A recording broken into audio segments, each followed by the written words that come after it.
I would like to introduce tonight's MC and our special guest. With one exception, no one has been more closely associated with the success of football at the University of Texas over the past 6 decades than David McWilliams. The only exception is the man for whom McWilliams played and then worked, the legendary Darrell Royal. As a UT senior in 1963, McWilliams played on the Longhorns' first national championship football team. A longtime assistant coach under Royal, McWilliams later took the head coaching reins at Texas Tech before returning to his alma mater as head football coach.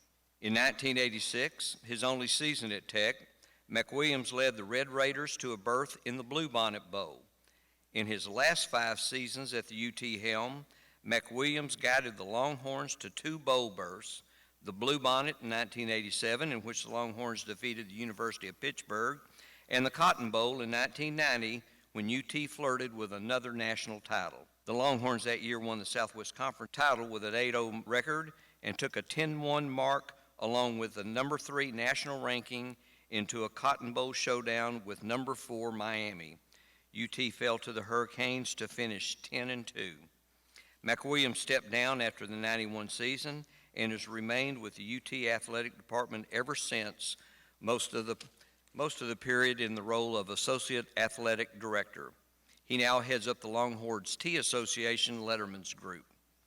McWilliams started for the Longhorns from 1961 to 1963, a 3-year stretch in when the University of Texas won the Southwest Conference title each season while compiling a 32-1 record. Although weighing just over 190 pounds, he played center and defensive end, served as tri-captain, and in 1963, when the Longhorns rolled to the national title, University of Texas topped off the 63 campaign with a 28-6 Cotton Bowl victory over a Navy team led by Heisman Trophy winner Roger Staubach. Yeah, I love that. McWilliams played in the game despite the death of his mother just 2 days earlier. 2 of tonight's inductees, Steve Oxley and Randy McEachern, were members of the Longhorn squads for which McWilliams served as an assistant coach. Ladies and gentlemen, it is a great honor to introduce to you one of the Texas Longhorns' true sports legends, David McWilliams. Thank you. Pretty long introduction. But when you've been someplace for 48 years, you know, you get to be like an All-American sometime when you weren't. I told him I think I was a runner-up for the Heisman, but I don't quite remember. Yeah, but unfortunately, some of you in here, we played against each other, against Rice and all, but it's really nice for me to be back, and I want to introduce, after 47 years of marriage, I've learned the first thing you do is introduce your wife. And she's the reason I'm here, because when Al called me, he said, can Cindy come? He didn't ask if I could come. He said, you think Cindy can come? I said, well, I don't know. I'll ask her. So I went home and I called him the next day. I said, yes, she'd love to come. He said, well, then you can come on with her. But if she couldn't come, we were going to have to go another direction. So I appreciate Al. He has certainly very good taste. And Al and I have known each other for quite some time, and I've always respected Al from the time when he was writing, because he told the truth, and he told it like it was. And that's all you want someone that's reporting on you, is just say, here's how it happened, and here's the truth of it. And if you're bad, you're bad. There's not much way you can make any difference with that. Plus, Coach Raw told me that the newspapers buy that ink by the barrel, so you're not going to be able to get away with them. And that the best thing you can do is to talk to the newspaper, because they let you have your input, whereas if not, they have to write whatever it is without having the knowledge. So I've always enjoyed Al and the people that he was with me all that time. But it is an honor for me to be here. Of course, certainly, you know, they talk about football, and actually in my younger days, I played tailback. Every time I got up, Coach said, get your tailback on the bench. And, that was all right. Actually, I grew up in Cleburne, Texas. It says I was an Abilene. I went to coach at Abilene when I graduated from Texas, but I grew up in Cleburne, Texas, which was about 30 miles south of Fort Worth. And we started organized football in the 4th grade, and our principal was the coach. And I wanted to play quarterback, but I was 2 pounds overweight. So I went home that night and didn't eat. But my mother or dad told me that wasn't quite the way you do it. But anyhow, I got to be the quarterback starting in the 4th grade until the 10th grade. But in the 4th grade, I had 4 plays written on my right leg and 4 plays written on my left leg. And that's the way we call signals. They didn't signal them in like they do now. And we were in a fast-paced offense, you could call it, because with only 8 plays, 4 to the right, and we didn't have any passes, so it would be a quick game. But anyhow, and then in the summer, after my sophomore year, our head coach, Coach Brooks Conover at Cleveland, called me and said, "We're going to move you to center." I said, "Well, okay, that's fine." And I moved from quarterback, and I was playing inside up to center, and it was the greatest move I've ever made, and I never even looked back, but it was something that I was happy for. I remember Al, he and I were talking about football, and he was talking about he had like 10 miles to go to school in, elementary, and there was a lot of snow in Pasadena back then, so he had to go to work in the snow. But he had a horse. He rode a horse. He didn't have to walk. But anyhow, he was talking about the first time he went out and saw him practicing football. And he went out and asked the coach, said, what? He said, "Well, it's called football." He said, "Well, what's the object of the game?" And the coach said, "Well, the object is to take the football from this point and run down and cross the goal line without getting knocked down or stepping in a pile of something." So he said, "Well, I didn't went too far." The coach threw him the football and said, "Well, here, give it a try." And Al, not one to brag, he said, "I cut this way and that way. I stiff-armed this guy. I stiff-armed that guy." And 80 yards later, I'm over the goal line. The coach ran up all out of breath, said, "That is great. Now, why don't you get off that horse and try it?" Why don't you get off that horse and try it? I'm worried about this group. I don't know. We got to pick it up now. Remember, we're here to honor these people. But, and that's really kind of what I want to talk about. I've been in charge of the Longhorn Men's Hall of Honor for 30 years. And so I've been through thousands of names. And I look at all of these names, and I know y'all, this is y'all's 4th year, I think. But y'all have been through hundreds of names, and you wonder why these 6? The same for us. I mean, why did we take those 8 in? What was the difference that separated them? Because everyone that's on that list deserves to be in the Hall of Honor or the Hall of Fame, either one. And this is a great thing that you do.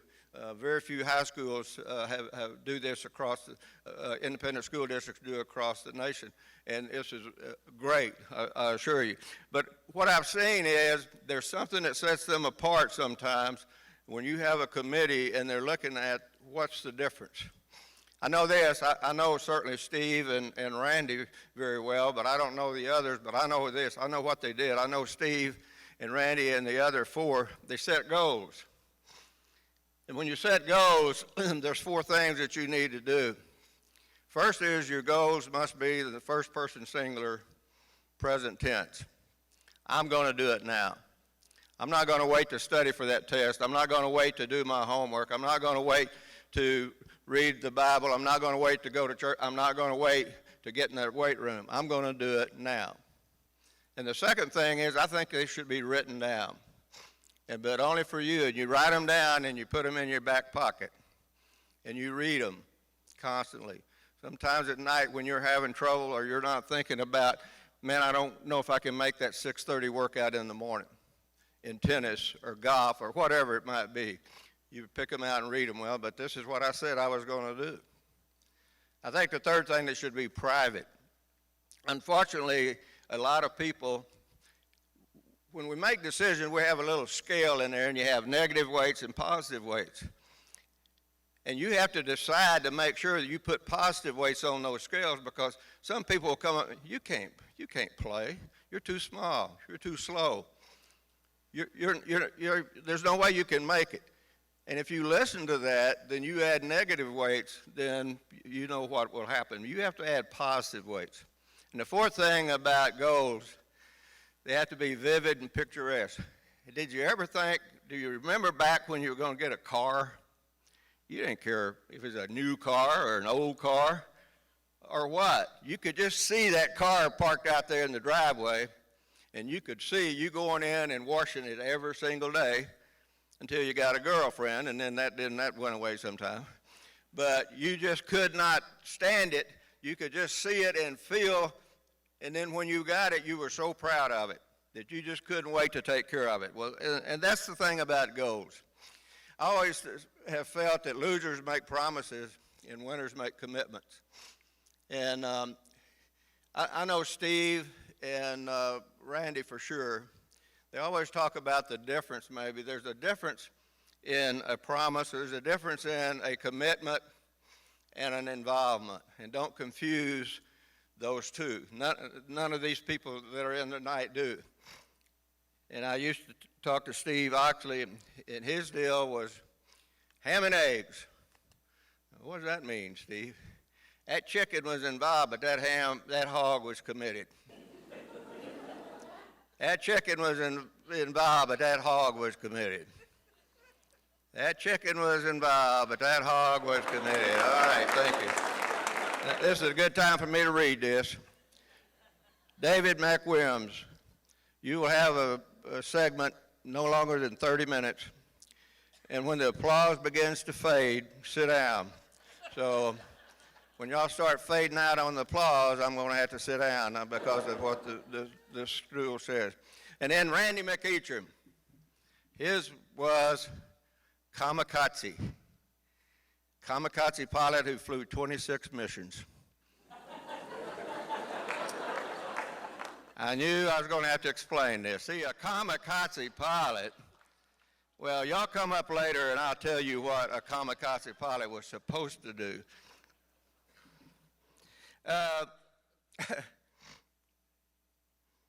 I've always thought, and something that we did in Abilene, we had little talks every day with the teams, all the coaches did.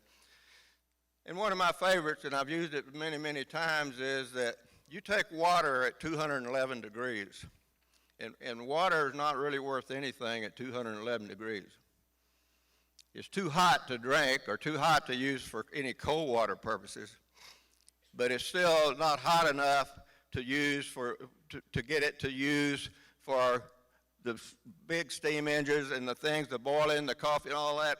And I can get you, and coaches can get you, teachers can get you to 211 degrees, but you have to get that last 1 degree.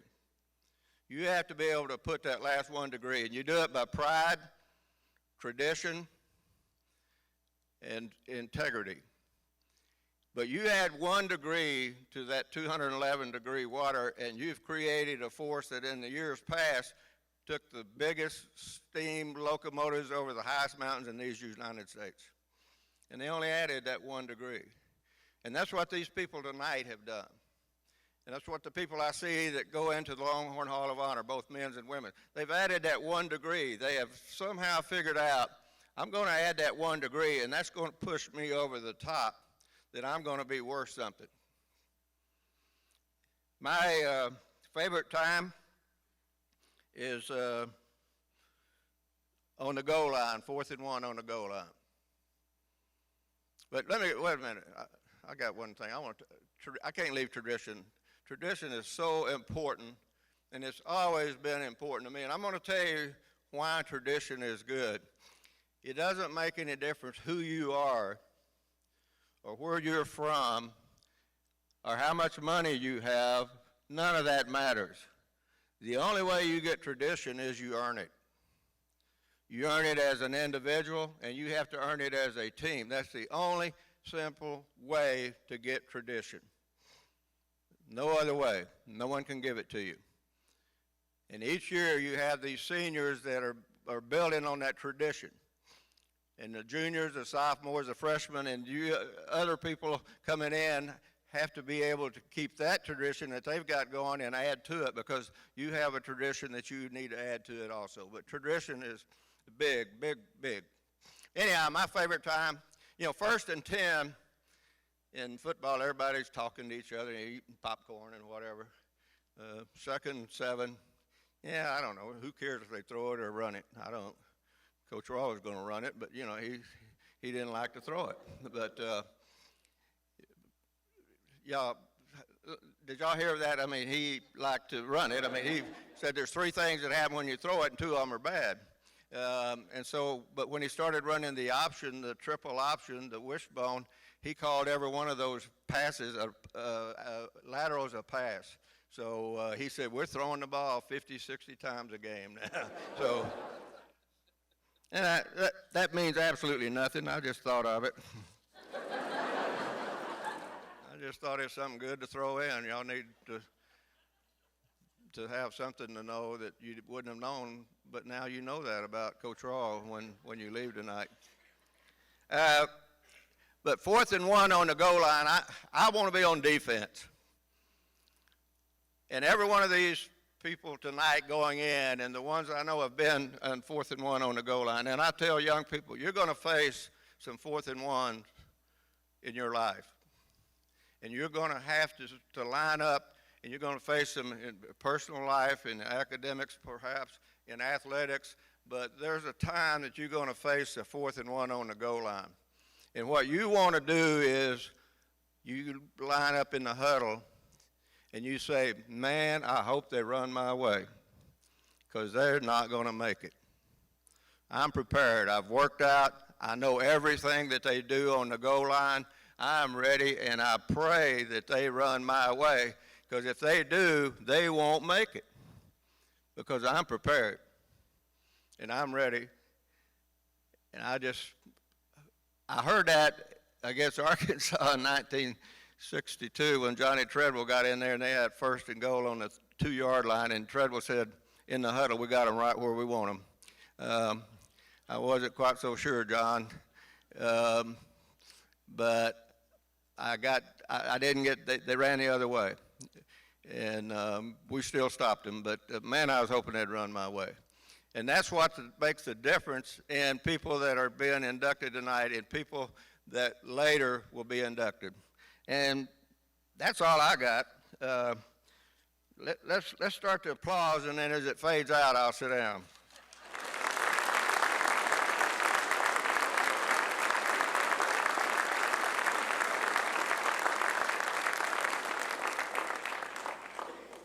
Thank you, Coach. Now I'd like to introduce the Superintendent of Pasadena Schools, Kirk Lewis.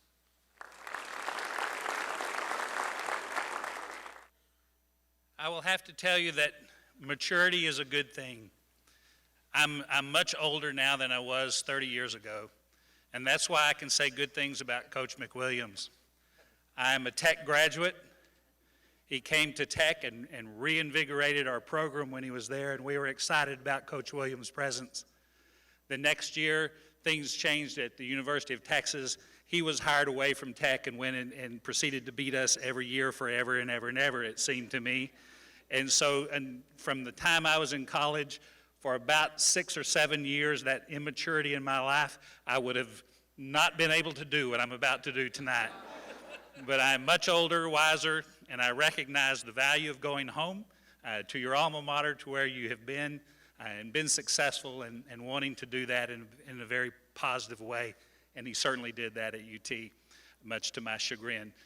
Maybe I'm not as mature as I thought it was. But I wanted to thank you for being here, and thank you for your words to the students that are here this evening and to the group. And we have a plaque to present to you. It says, in appreciation to David McWilliams for helping make the 4th annual Pasadena ISD Athletics Hall of Fame banquet a tremendous success as program MC and special guest. Thank you. Thank you very much. Thank you so much.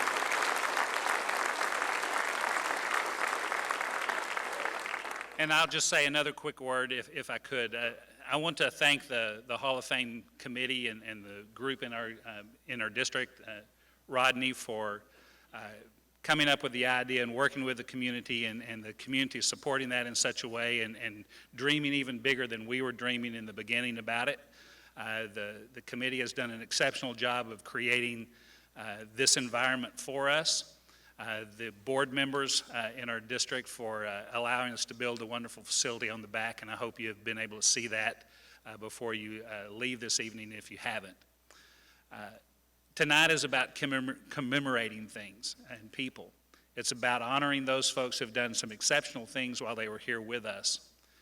And that's a good thing. That's, in fact, a great thing to be able to do that. So we honor them for the work that they have done, the effort that they put out on behalf of their schools and the Pasadena Independent School District. It is a great time to honor them. But to me, as superintendent, the real value of an evening like this is not only to say thanks to these folks, but to set an example, to hold these folks up as an example to our kids about what they can be with the dedication and the effort and the heart that they need to be successful, whether it's in athletics, academics, or anything. When you talk to the kids that are here this evening, you see those students as they go through the Hall of Fame from time to time, you hear them talk about that's where I want to be in a few years. And so we know they are inspired by the successes that these individuals who we're honoring tonight have achieved. And that's what it's about to me. It's about giving young people understanding of what it takes to be successful. And so we're proud of this event. We're proud of what it does to honor those folks who have been our students and athletes and worked so hard for us, but we're also proud of what they do and what they represent as successful adults now to the students of our district today and for tomorrow, because for years to come it'll be out there for them to see. So thank you to the committee, thank you for Coach McWilliams, thank you for all your honorees, and congratulations to each and every one of you for your successes. Thank you.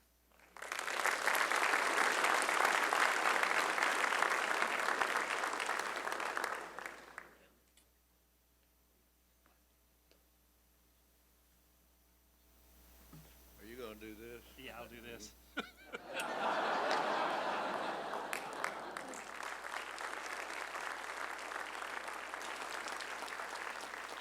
And now I'd like to introduce a very special lady to the Hall of Fame committee, the former athletic co-chairman of the school district, Renika Lee. She's chairman of the Pasadena ISD Athletics Hall of Fame, Hall of Honor Scholarship Committee. Renika?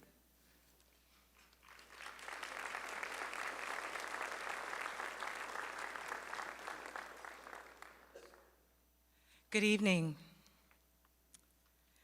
This year we have the privilege to present to you the fruits of a dynamic partnership with Memorial Hermann and Pasadena ISD Athletics. Memorial Hermann has graciously agreed to sponsor 2 scholarships for students who have excelled as a high school student athletic trainer and plan to pursue a degree in healthcare field at a post-secondary institution next year. Tonight we have 2 amazing student trainers to recognize, and each will be awarded with a $1,000 scholarship. At this time, I will ask that our MC, Coach McWilliams, and our chairman, Terry Brotherton, if you would come down to the front.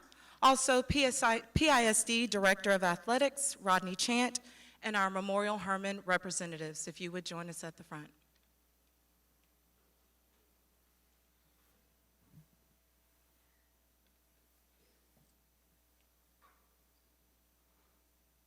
Our first representative tonight is Miss Katia Mosley. Tia, would you come on down?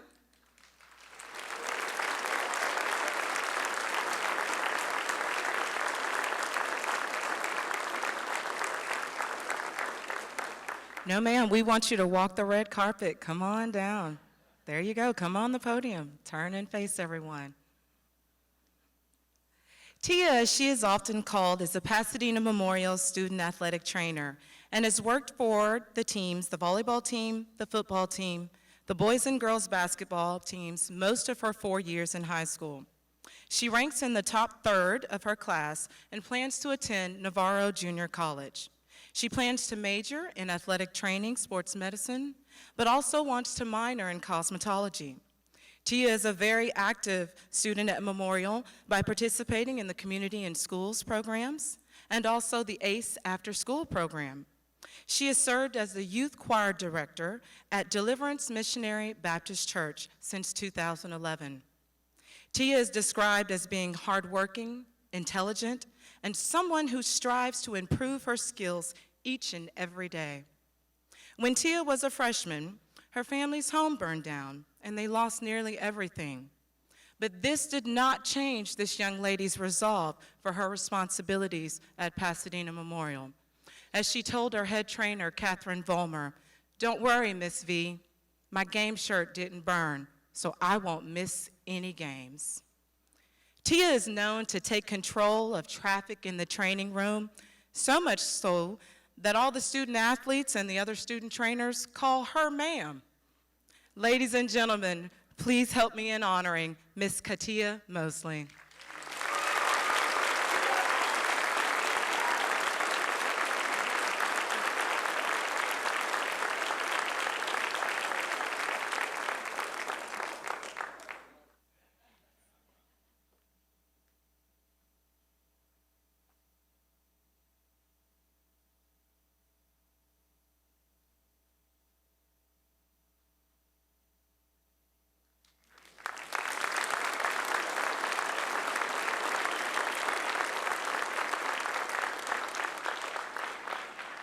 Our next Memorial Herman Scholarship winner is Mr. Jeffrey Tyre. Jeff, come on down.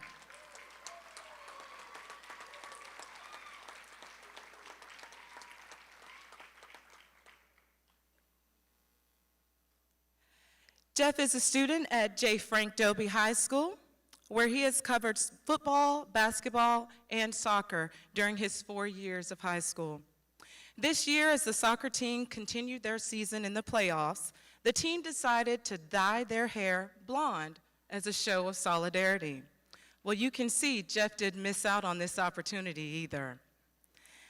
Jeff is known as being the student trainer who would show up to practices even on days that he wasn't assigned to the sport, just so he could learn more. He has truly set the standard of expectations and excellence in the sports medicine program at Dobie. Jeff is currently ranked number 63 in a class of nearly 850 students. In addition to his responsibilities to his teams at Dobie High School, Jeff has found a way to earn more than 30 hours of dual credit from San Jacinto College. He plans to attend Texas A&M University, where he will major in kinesiology and pursue athletic training. Ladies and gentlemen, Mr. Jeffrey Tyre.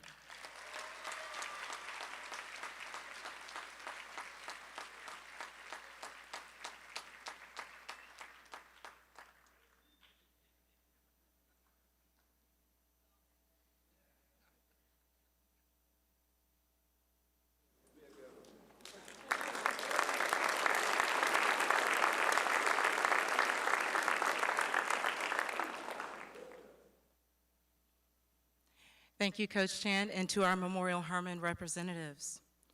At this time, Mr. Rutherton and Mr. McWilliams, if you all will remain for the Hall of Fame scholarships.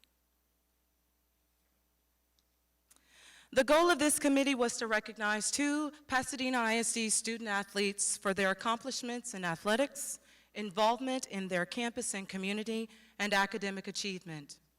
The committee reviewed several applications and were very impressed with the accomplishments and honors that our students have earned. Tonight, the Hall of Fame Scholarship Committee will award 2 outstanding and very deserving student athletes, each with a scholarship of $2,000. Our first recipient tonight is Miss Brianna Aaron.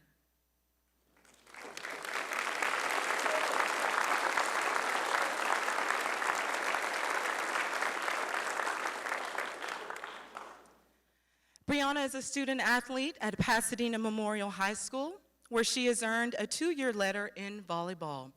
In her final season at PMHS, Brianna earned first team all-district honors, posting 72 blocks and 113 kills. Brianna is ranked number 29 in her class of 675 students, and she holds a GPA of 4.57. Taking numerous AP courses over her years at Memorial, Brianna also has earned academic all-state and all-district recognition as well.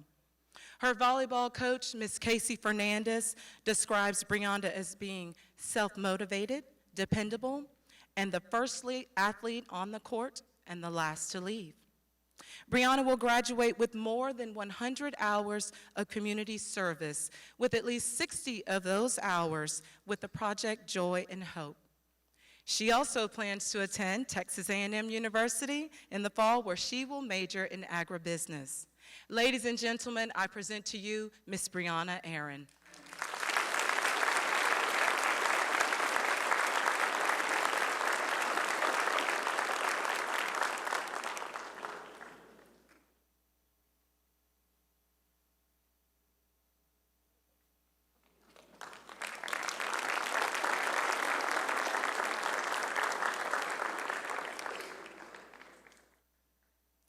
Our final scholarship recipient of the night is Mr. Jacob Mentor.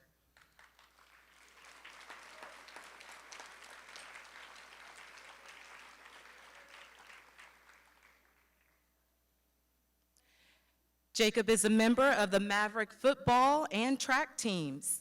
He is also a member of the Superintendent's Student Advisory Council, the Memorial Principals Advisory Committee, the National Honor Society, and the Spanish National Honor Society. Jacob is very active in his church's youth group and has volunteered at the Star of Hope, the Houston Food Bank, and the Open Door Mission of Houston. Jacob is currently ranked number 2 in the Memorial class of 2015, which holds 675 students.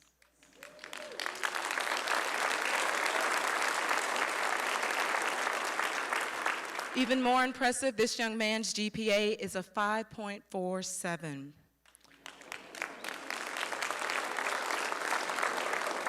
I'm not done yet. Thus far in high school, Jacob has earned no less than a grade of 92 in every class that he has taken, whether that class was a pre-AP class, an AP class, or if it was taken pre-high school. Jacob has earned no less than a 92.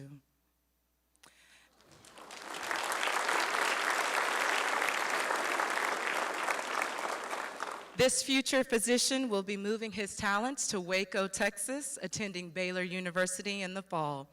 Ladies and gentlemen, I present to you Mr. Jacob Mentor.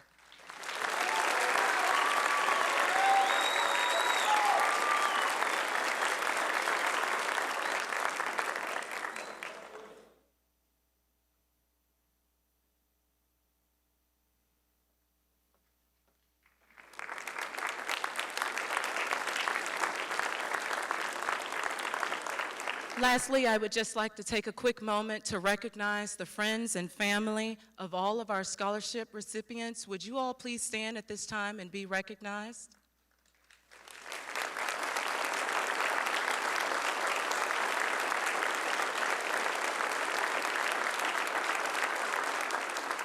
Thank you.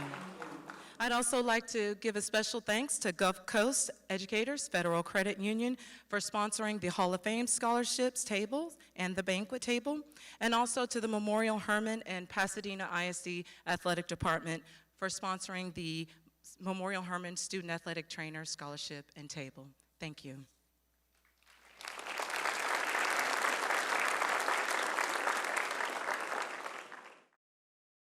Ladies and gentlemen, we'd like to present the class of 2015.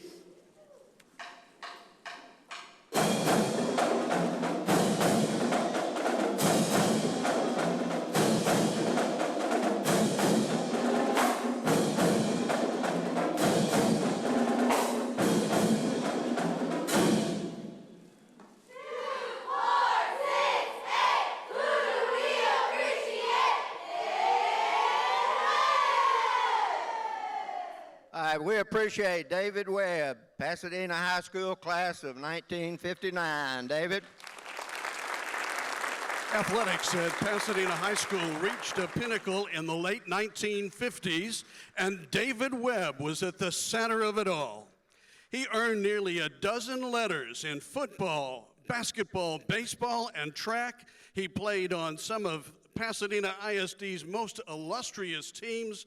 He earned a football scholarship in the process. On the gridiron for the Eagles, David started 3 seasons as a running back and a defensive back, earning All-District as a junior and again as a senior for the Pasadena squad that reached the 1958 state title game. He earned 3 more letters in basketball and was a member of the Eagles district championship team in 1958. Twice he lettered in baseball and earned all-district recognition in both seasons. In track, he contributed to Pasadena's state title run in 1957. David played freshman football at Rice University before transferring to Lamar, where twice he led the Lone Star Conference in interceptions. In 1961, he led the entire NAIA in interceptions and helped lead Lamar to the Tangerine Bowl and a victory over Middle Tennessee. He also coached at Pasadena High School for 14 years, taking the Eagle baseball team to the state finals in 1968. His football coaching career also included 12 years at Tomball High School and a stint on the staff at Lamar University. Ladies and gentlemen, help me welcome into the Pasadena ISD Athletics Hall of Fame, David Webb.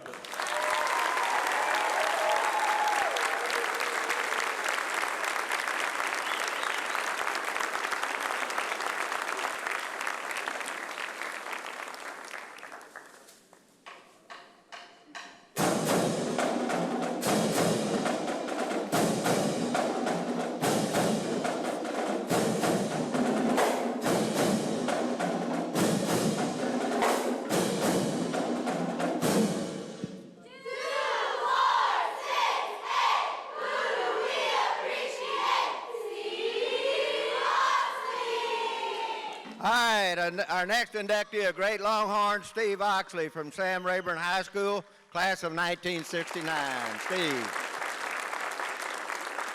No stranger to championships, Steve Oxley paved the way in the late 1960s for Sam Rayburn's first district championship before moving on to a college career in which he contributed to 3 consecutive Southwest Conference titles for the Darrell Royal-led coaches Texas Longhorns. As a senior at Sam Rayburn, he helped make school history, earning first-team all-district honors as both an offensive and defensive lineman for a Texan squad that won district for the first time. Rayburn beat Pasadena 34-7 in a district showdown contest. After the season, Oxley was named All-State again on both sides of the ball. Before heading off to Texas with 2 letters in both football and basketball on his jacket, he played in the Texas High School Coaches Association All-Star Game. Oxley lettered 3 seasons as a Longhorn offensive lineman, contributing to UT's national title run in 1970 as a sophomore. He emerged as one of the team's premier talents in 1972. He broke into the starting lineup along All-American Jerry Sizemore and formed part of the front wall that blocked for All-American Roosevelt Leaks. Following the Longhorns' loss to Oklahoma, Oxley was moved from guard to tackle in a line shakeup. Wow.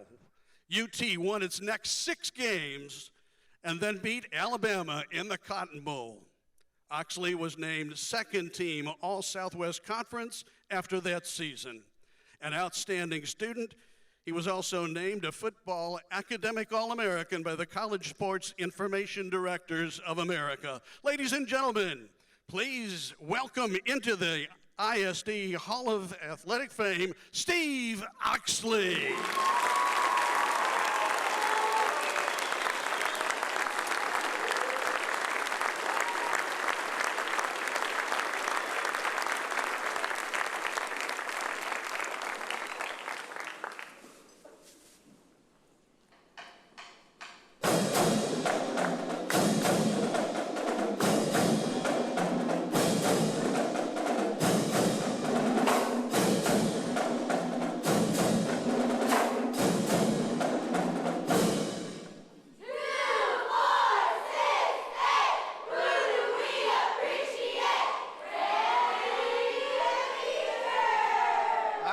the great Longhorn, Randy McEachern, J. Frank Dobie High School, the class of 1974.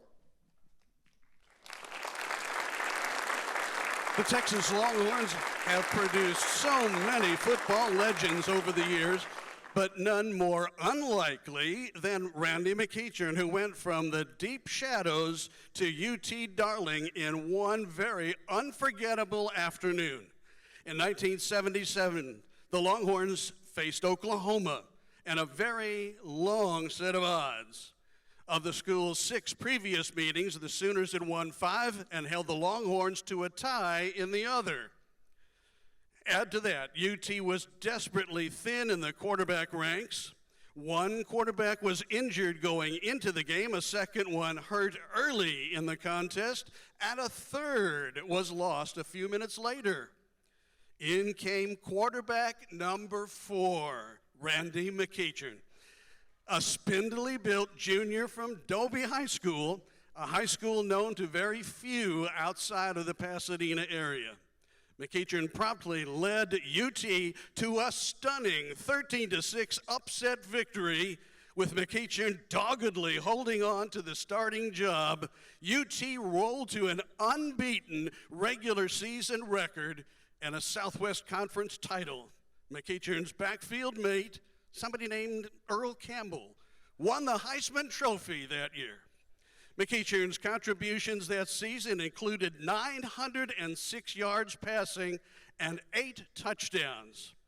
Although the Longhorns lost their national title bid in the Cotton Bowl with a loss to Notre Dame, McEachern returned his senior season and helped lead UT to a 9-3 record and a Sun Bowl victory over Maryland.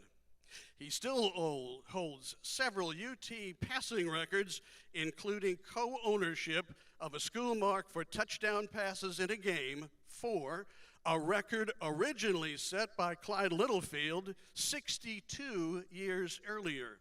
He was later inducted into the Longhorn Hall of Honor. In high school, McEachern was instrumental in bringing Dobie out of obscurity. In 1973, he guided the Longhorns to their first district title in just their 5th year of varsity competition. He was named the district's most valuable offensive player. Ladies and gentlemen, we welcome into the Pasadena ISD Athletics Hall of Fame, Randy McEachern.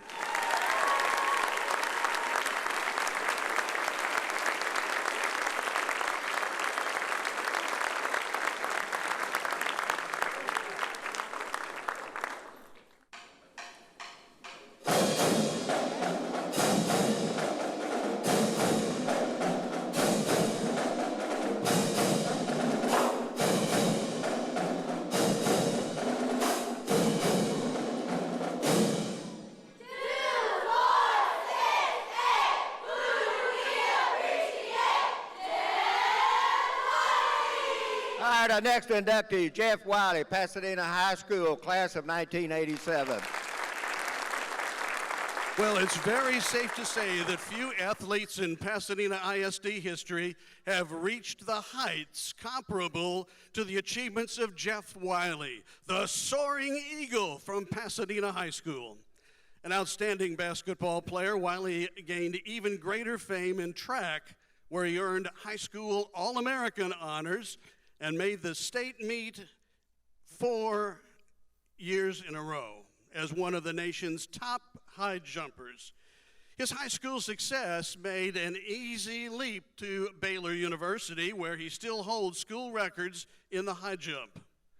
4 times he won Southwest Conference championships, 3 times in indoor competition, and once in 1991 at the Southwest Conference outdoor meet. His top indoor mark of 7'2" still reigns supreme in the Baylor record book, as does his top outdoor mark of 7'4.5 inches. He competed on 3 U.S. national teams, recording a career best jump of 7'6", while earning a spot at the 1996 Olympic trials. At Pasadena, he earned his first state meet berth as a freshman and made annual return trips, winning 4 district championships, setting records in the region and state records all along the way. Immediately after his graduation, he won the World Junior Championship in the high jump. In basketball, he was named district MVP as a senior after helping lead the Eagles to consecutive district titles. After his high jumping career ended in 1996, he played professional basketball in Argentina and Brazil and then went into high school coaching. Ladies and gentlemen, welcome into the Hall of Fame, Jeff Wiley.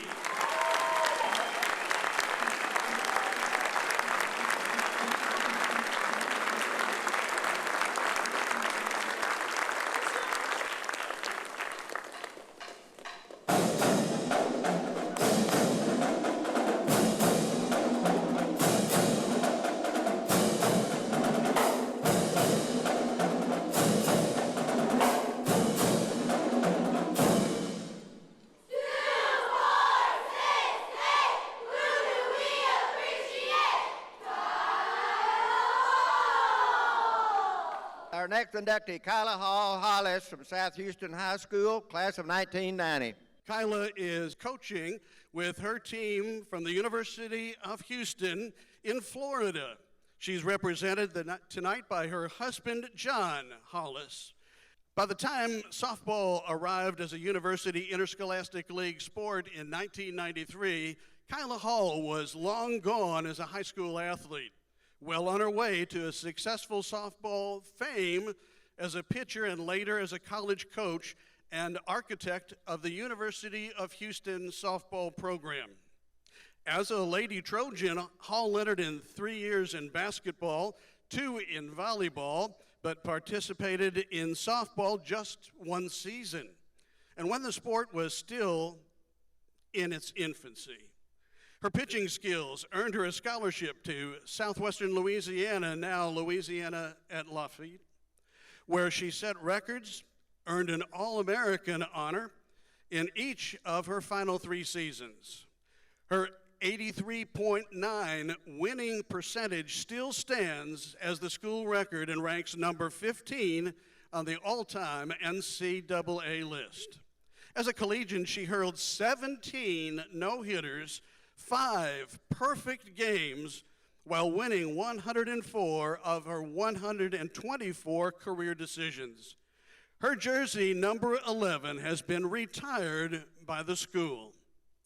Hired away from the University of Florida coaching ranks, she was brought to the University of Houston, where she quickly turned the Cougars into a competitive force with 7 NCAA berths, 2 NCAA Super Regional appearances over the past 14 seasons. In 2011, she became the first softball player ever inducted into the Louisiana Sports Hall of Fame. How about a hand for our newest inductee, Kyla Hollis.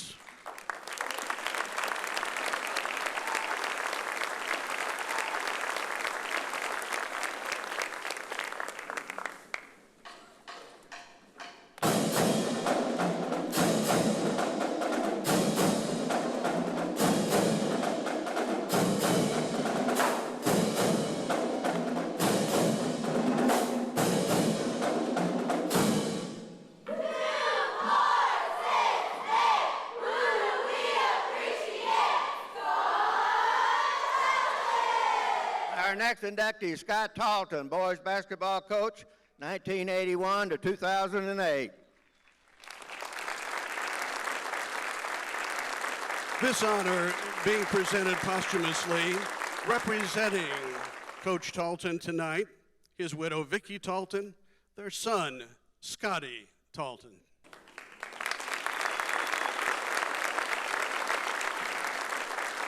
Coach Talton may rank as the most consistently successful coach in any sport in the Pasadena School District history.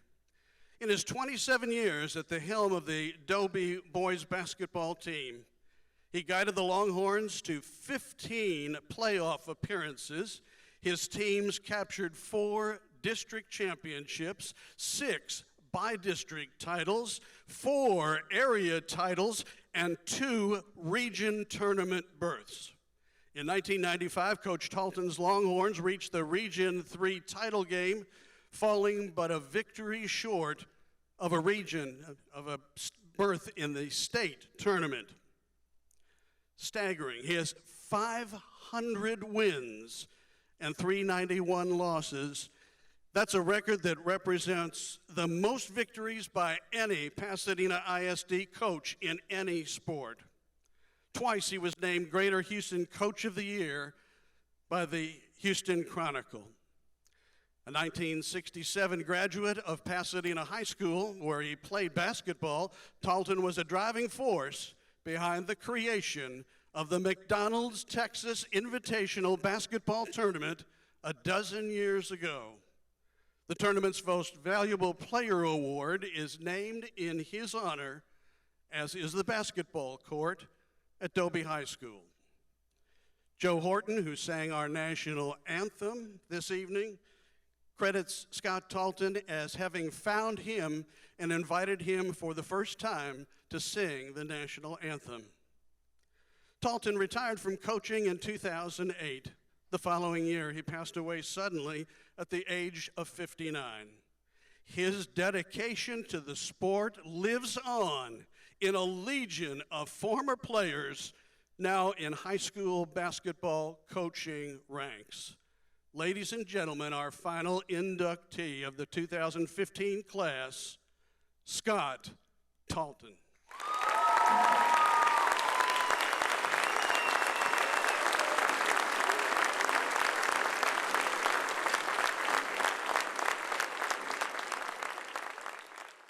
And good evening and welcome school board members, school administrators, community members, athletes, guests, and most importantly, our inductees tonight.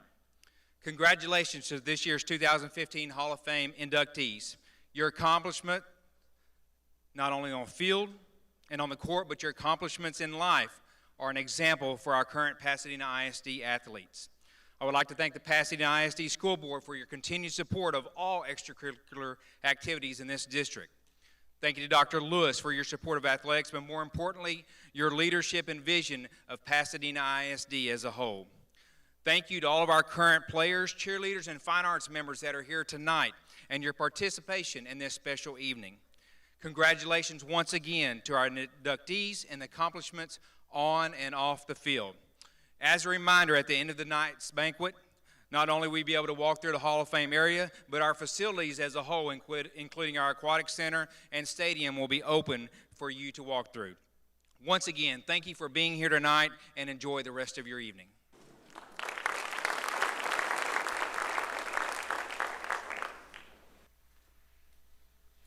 Wow, that was impressive.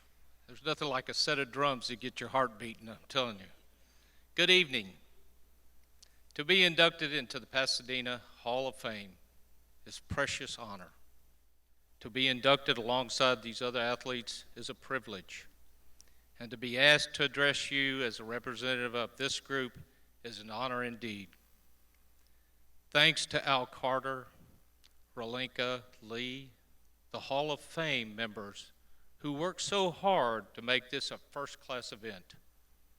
We applaud the Pasadena administration for believing in the value of athletics and for recognizing the power of sports to inspire participants and spectators alike.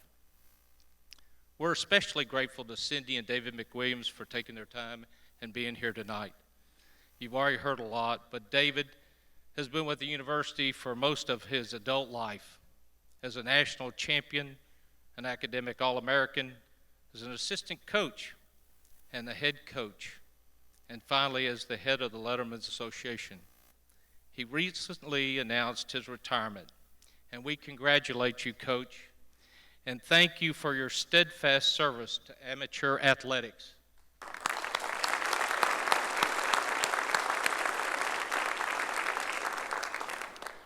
Regardless of our chosen sport, regardless of our ages, regardless of our gender, tonight's inductees have much in common. We owe a debt to those whom God put in place to support us on our journey. Parents or siblings, friends who offered up motivational cliches, who dispensed sympathy in the face of disappointment, who believed in our abilities, and who tried to convince us that our worth was not tied to victory. Then they handed us off to the next great influence in our lives, our coaches, offering up more motivational cliches. Our coaches knew that the fight is won or lost far away from the fans. It is won behind the lines, in the gym, on the road, long before game time. So they pushed us harder than we've ever believed we could be pushed. And as a result, we accomplished more than we ever believed we could accomplish. To all, we are grateful. We know that participation in sports has benefited our lives in countless ways. Sometimes it's just a simple game, but often sports is much more than that. Because in spite of the cliches, sports really are full of life's lessons. Lessons of failure, joy, disappointment, lessons about maturity, teamwork, humility, and selflessness. There's never an easy road. You give great effort and you dedicate yourself to a cause that is bigger than yourself. Sometimes you lead, sometimes you allow yourself to be led. Sometimes your hard work results in tangible rewards, and sometimes it does not. In the locker room after the 2005 National Championship game, Coach Mack Brown told his victorious team, "Enjoy this, savor the moment, but don't let this be the best thing you accomplish in your life." This group of inductees has put that philosophy into practice. They didn't let their efforts stop with a trophy or a high school championship. They continued to strive to be better. They came to understand that it is at the pursuit of the dream that you find victory. It is about the friendships that you forge when teammates are under the toughest of circumstances. My fellow inductees were greatly blessed with athletic success. And were it not for our surrounding cast, families, coaches, teachers, trainers, teammates, we might not be standing here receiving this honor. But we would still be athletes. We still would have reaped the benefits of all that athletics brings. Each of us had teammates who worked just as hard as we did, but never received the same recognition. It is for them that we offer this quote. The credit belongs to the man who is actually in the arena, whose face is marred with sweat and dust and blood, who strives valiantly, who errs and comes up short again and again, who, if he wins, knows that the triumph of high achievement, and if he fails, at least he fails while daring greatly, so that his place shall never be with those cold and timid souls who know neither victory or defeat. Thank you very much, and God bless.